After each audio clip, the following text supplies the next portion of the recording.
2022 nyaka sani an kaka japiny modaka e county mora more pacho ka seneno lokruok kendo seneno dongruok ma sirikal otimono. E koko ma siasa mosebedo ka dhi ber sirikal osebedo ka tiyo and in a number of ways. President kan odonje telo nowacho ni one of the things modhi ng'iyo en weche mag somo.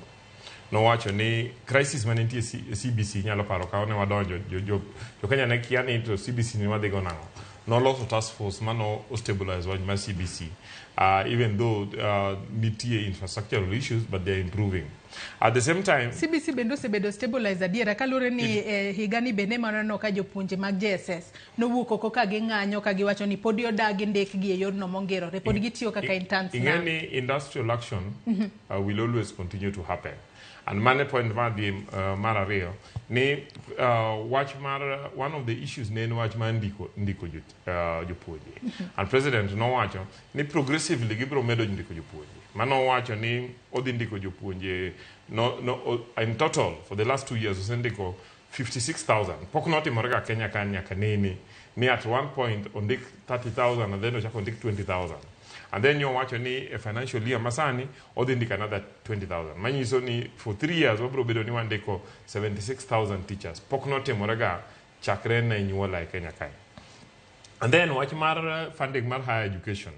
Mabe kano ne president odonjo to universities tene nigi crisis. Universities were technically insolvent. Manyiso ni ok nigi nya chulo gopegi kadi ki compare gi pesa magiyudo. And no chupu kama universities need the lor mana kaka mo university new lor. It is possible ni all our universities have been closed. President Gimanyoti moyeneni nyocho kelo the new funding model. And new funding model ni jomoko nyote mokwede ni okunya tiyo, but in reality kiloso ge the managements mag all the universities. To go actually the new funding model also chako improve the inflow mar funds within the universities. Manyiso ni universities sani ichajo nyathi according to yuto mar ngama sponsor kind parents and so on and so forth. Under that support mabe miyo nyithindo be depend on need mar ng'ato.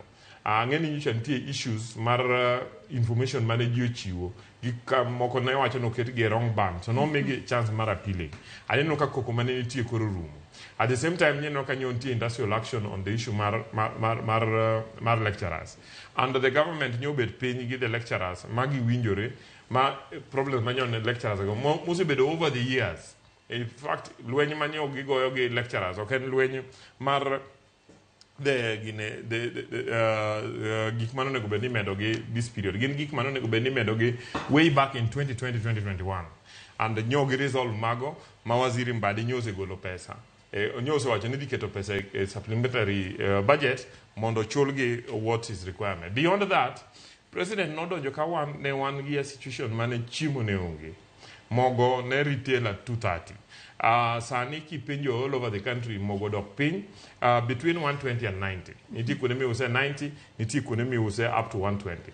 That is almost half. Kunde mi use 90 ga kunde magi. Poki neno. Apa ni nyepu kune majo Lavington nyepe. Wanware ego. But one jo marego kada jo nyepe duka ilongo ne gine kalongolo ilongo na ngo economy. Kalongolongo economy. Ibro yodo ni inti kunde go inyomo wat 90. But even kata no bed mana 120. It is almost half of the cost manintie at that time.